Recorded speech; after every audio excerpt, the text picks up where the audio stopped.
जय हिंद दोस्तों, economics class में आपका स्वागत है। दोस्तों हम पढ़ रहे हैं बाजार। तो बाजार के अंतर्गत हमने बाजार की परिभाषा समझ ली है, बाजार का अर्थ भी समझ लिया है। उसके बाद हमने बाजार के प्रकार पर चर्चा की थी, जिसके अंतर्गत हमने बाजार को 3 भागों में बांटा था। प्रतियोगिता के आधार पर, समय के आधार पर और क्षेत्र के आधार पर। प्रतियोगिता के आधार पर जो बाजार के प्रकार थे वो भी 3 प्रकार हैं, जिसमें कि पूर्ण प्रतियोगिता बाजार, एकाधिकार बाजार और अपूर्ण प्रतियोगिता बाजार। अब जो अपूर्ण प्रतियोगिता बाजार है इसके अंतर्गत भी 3 प्रकार हैं। जब हम अपूर्ण प्रतियोगिता बाजार समझेंगे तब इन पर चर्चा करेंगे। आज हम चर्चा करेंगे केवल पूर्ण प्रतियोगिता बाजार पर। तो पूर्ण प्रतियोगिता बाजार क्या होता है, इसकी परिभाषा हमने ये समझी थी कि पूर्ण प्रतियोगिता बाजार वह बाजार होता है जिसके अंतर्गत एक समरूप वस्तु का, अब यहां पर हमें ध्यान रखना है समरूप वस्तु, ये जो है मुख्य है। समरूप मतलब कि जिसका एक ही रूप हो, चाहे उत्पादक कितने भी हो और क्रेता भी कितने भी हो, खरीदने वाले भी कितने हो चाहे और विक्रेता भी चाहे कितने भी हो, लेकिन वस्तु कैसी होनी चाहिए, समरूप होनी चाहिए। जैसे कि हम उदाहरण लें एक टमाटर का। अब टमाटर जो है वह एक सब्जी है और उसका सभी प्रयोग करते हैं। अब यदि हम टमाटर का उदाहरण लेकर पूर्ण प्रतियोगिता को समझें तो टमाटर का उत्पादन करने वाले कई सारे किसान होते हैं और खरीदने वाला लगभग हर परिवार में हम टमाटर का प्रयोग देखते हैं, सभी सब्जी बनाने में टमाटर का प्रयोग करते हैं। तो टमाटर क्या है, एक समरूप वस्तु है जिसका कोई भी उत्पादक उसको पैदा करे, चाहे कोई भी किसान उसको पैदा करेगा, लेकिन वह एक ही रूप में रहेगा। उसका आकार थोड़ा सा बड़ा या छोटा होगा, रंग लगभग एक सा होता है और उसके प्रयोग भी लगभग एक से होते हैं। तो ये क्या है, समरूप वस्तु है, उसमें कोई परिवर्तन, ज़्यादा कुछ गुण दोष नहीं होते हैं। जो उसकी विशेषताएं हैं वो ही विशेषताएं हर उत्पादक के टमाटर की रहेंगी, मतलब जो भी किसान उसको पैदा करेगा। अब जैसे आप मार्केट में जाते हैं टमाटर खरीदते हैं तो आप कभी ये नहीं देखते कि ब्रांड नहीं देखते कि भाई उस किसान का टमाटर हमें चाहिए। सभी किसानों का जो टमाटर होगा वह कैसा होगा, समरूप होगा, एक समान होगा, उसी को बोलते हैं हम यहाँ पर समरूप।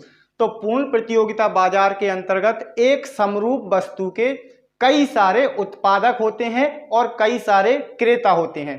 कोई एक उत्पादक वस्तु की कीमत को प्रभावित नहीं कर सकता है और ना ही कोई एक क्रेता वस्तु की कीमत को प्रभावित कर सकता है। अब क्रेता और विक्रेता वस्तु की कीमत को किस प्रकार से प्रभावित करते हैं, जैसे देखिए हम अभी तक जैसे उत्पादन हमने समझा। अब उत्पादन में हमने क्या समझा कि जो उत्पादक होता है वह अपने वस्तु की पूर्ति करता है, मार्केट में उपलब्ध कराता है। जब उसे कीमत अच्छी मिलती है तो वह अधिक पूर्ति करता है और कीमत यदि गिर जाती है तो वह कम पूर्ति करता है। ये कॉन्सेप्ट हमने पूर्ति का समझा। अब यहाँ पर हमें क्या समझना है, समरूप वस्तु है मतलब वस्तु एक जैसी है। अब कितने भी उत्पादक हैं वह एक ही चीज का उत्पादन कर रहे हैं। जैसे हमने उदाहरण ले लिया है टमाटर का। अब मान लीजिए टमाटर का यहाँ पर यदि उत्पादन हो रहा है तो ये जो टमाटर उत्पादन कर रहे हैं, जितने भी किसान कर रहे हैं, अब इनमें से कोई एक किसान इसकी जो कीमत है और उसकी जो पूर्ति है उसको प्रभावित नहीं कर सकता है। सबसे पहले तो ये देखिए, कोई भी किसान एक ट्रक टमाटर का उत्पादन करता है तो उसको वह स्टोर नहीं कर सकता। टमाटर क्या है, जल्दी नष्ट होने वाली वस्तु है, इसलिए वह क्या करेगा, बाजार में जितना भी उसका माल होगा उसकी पूर्ति करेगा, मतलब कि बिक्री के लिए भेजेगा। यदि बिक्री के लिए नहीं भेजेगा तो टमाटर खराब हो जाएंगे, उसको लॉस हो जाएगा। तो वो अपनी जो कीमत है उसको प्रभावित नहीं कर सकता। जो भी कीमत उसको मिलेगी वह क्या करेगा, उसे बाजार में बिक्री के लिए उपलब्ध कराएगा। इसी प्रकार से आप क्रेता समझिए। जो क्रेता होते हैं, जैसे कि हम अनाज खरीदते हैं, अनाज क्या करते हैं, हम कुंटल से खरीद के रख लेते हैं कि आगे तक हमें काम आए। जैसे साल भर का स्टॉक करके हमें रखना है तो जितना हमारे परिवार में खपत होती है उस हिसाब से हम अनाज को खरीद कर रख लेते हैं। जैसे कि 4 कुंटल की खपत है तो 4 कुंटल खरीद के रख लेंगे जब सस्ता होगा तब। लेकिन टमाटर को क्या हम साल भर के लिए स्टॉक करके रख सकते हैं, नहीं रख सकते। तो यहाँ पर एक गुण देखा जाता है, कौन सा गुण, कि जो भी उत्पादक होता है, जो भी क्रेता होता है, उत्पादक जो होते हैं वह कम मात्रा में इसका उत्पादन करते हैं क्योंकि ये जल्दी नष्ट हो जाता है, और जो क्रेता होते हैं वो भी उसको कम मात्रा में ही खरीदते हैं क्योंकि वो भी उसको स्टॉक करके नहीं रख सकते हैं। तो जो क्रेता होता है और विक्रेता होता है, दोनों में से कोई एक भी, या कोई एक उत्पादक हो या कोई एक क्रेता हो, वह इसकी जो कीमत है उसको प्रभावित नहीं कर सकता। तो ये होता है पूर्ण प्रतियोगिता बाजार। यहाँ पर वस्तु एक है, उत्पादक भी जो है वो अनेक हैं और क्रेता भी अनेक हैं, लेकिन उत्पादक क्या सोचेंगे कि उसकी जो वस्तु है वह पहले बिके, और क्रेता क्या सोचेंगे कि जो वस्तु है हमें कम से कम कीमत पर मिले। अब जो उत्पादक वर्ग रहता है, उत्पादक हमेशा अधिक लाभ कमाना चाहता है तो इसे अधिक कीमत चाहिए, और जो क्रेता है, क्रेता क्या सोचता है, अपना लाभ सोचता है तो इसे कम कीमत चाहिए। तो इन दोनों में ये प्रतियोगिता रहती है कि मेरी वस्तु, उत्पादक क्या सोचेंगे कि मेरी वस्तु ज़्यादा बिके, मेरा टमाटर ज़्यादा बिके, लेकिन जो क्रेता है वो क्या कहेगा कि मुझे कम कीमत पर मिले। जैसे कि आप बाजार में जाते हैं तो 3-4 दुकानों पे पहले पूछेंगे कि कहाँ पर टमाटर अच्छा है और किस रेट में मिल रहा है, तब जाके उसको आप खरीदेंगे। वही होता है पूर्ण प्रतियोगिता बाजार। तो इसकी हम परिभाषा क्या लिखेंगे? पूर्ण प्रतियोगिता बाजार वह बाजार होता है जिसके अंतर्गत एक समरूप वस्तु के कई सारे उत्पादक होते हैं और कई क्रेता होते हैं। इसके अंतर्गत कोई एक क्रेता या एक विक्रेता इस वस्तु की कीमत को प्रभावित नहीं कर सकता है।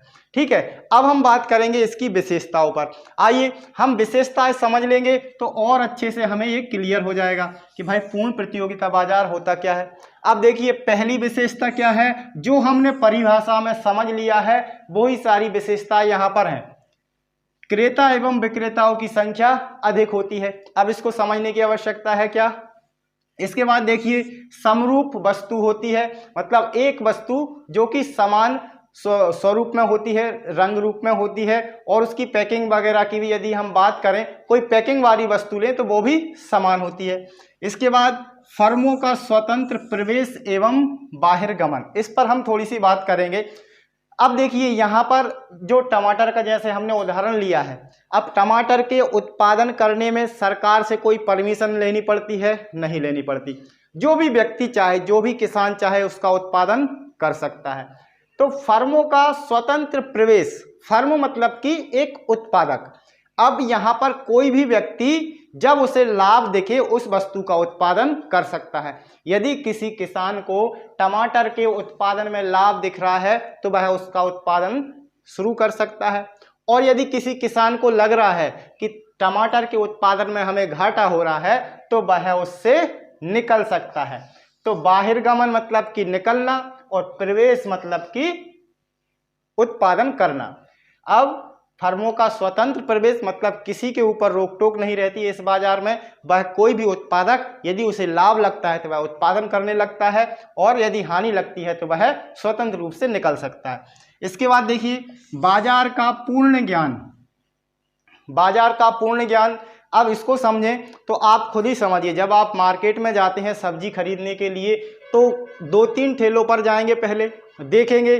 जैसे आपको टमाटर खरीदना है तो 3-4 जगह पहले देखेंगे कि कौन सा अच्छा है, कौन सा ताज़ा है, किसकी क्वालिटी थोड़ी अच्छी दिख रही है, रंग रूप में कैसा दिख रहा है। उसके बाद फिर कीमत देखेंगे कि कीमत क्या चल रही है। सभी दुकानदारों की लगभग जो कीमत रहती है वह समान रहती है।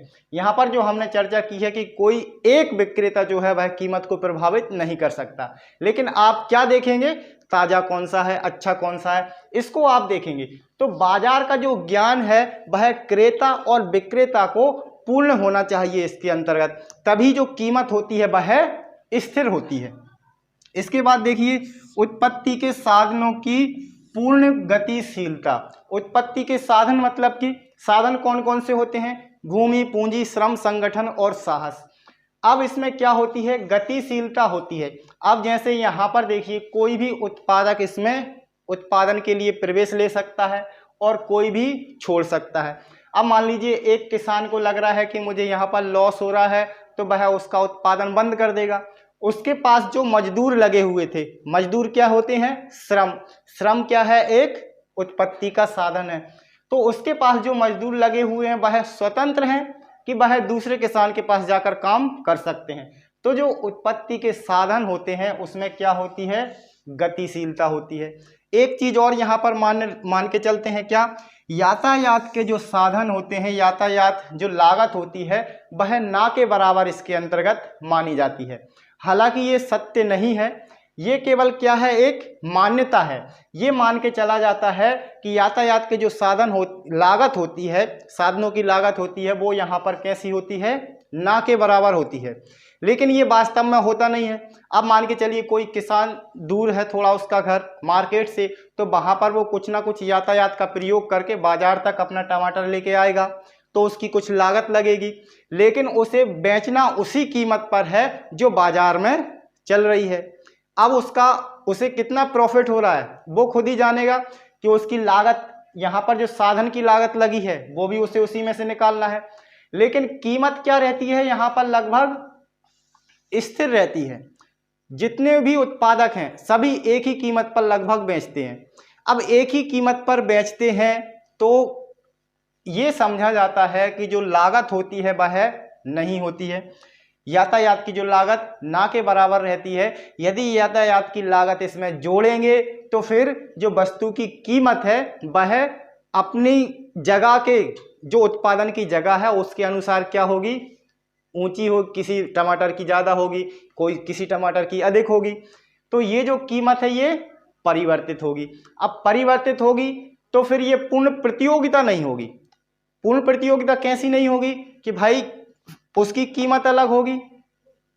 अब वस्तु तो समरूप है, मान लीजिए ये टमाटर है, ये तो समरूप है, एक सा है, इसमें कोई परिवर्तन नहीं है, लेकिन कीमत अलग अलग होगी। तो फिर जिसकी कीमत अधिक होगी उसकी बिक्री नहीं होगी, जिसकी कीमत कम होगी उसकी बिक्री अधिक होगी। तो फिर वहां पर प्रतियोगिता नहीं रहेगी। तो प्रतियोगिता किस जगह पर रहती है, एक समरूप वस्तु के जिसकी कीमत स्थिर हो, समान हो। समान, एक जो समरूप वस्तु रहती है उसकी कीमत सभी उत्पादक और जो सभी क्रेता रहते हैं सभी के लिए लगभग समान रहती है। तो ये 6 मुख्य विशेषताएं हैं, इन्हें हमें ध्यान रखना है परीक्षा की दृष्टि से। तो आज के लिए इतना काफ़ी है। अगले वीडियो में हम समझेंगे एकाधिकार बाजार। तो मिलते हैं अगले वीडियो में, तब तक के लिए जय हिंद, वंदे मातरम।